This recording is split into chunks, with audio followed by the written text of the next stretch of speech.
একটা আমের চারা লাগানোর পরে বছরে 1 থেকে 2 বার অল্প কিছু সার প্রয়োগ করলে হয়, আর ছত্রাকনাশক আর বীজ দিলেই আমের আর কোনো খরচ নাই, যা বিক্রি করা যায় তাই লাভ, অল্প কিছু খরচ হয় আর কি।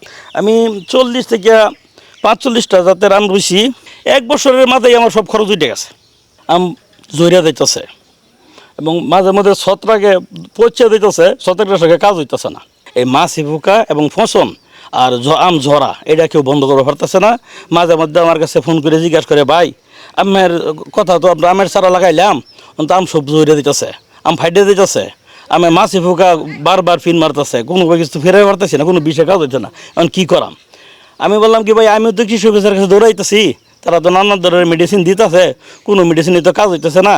এখন গাছের মধ্যে ফেরোমিনের ফাঁদ দিছি, প্রত্যেকটা গাছ ওই ফুক মরতেছে। এইভাবে যতটুকু করা যায় এর ফলে তো আমরা চেষ্টাতে আছি।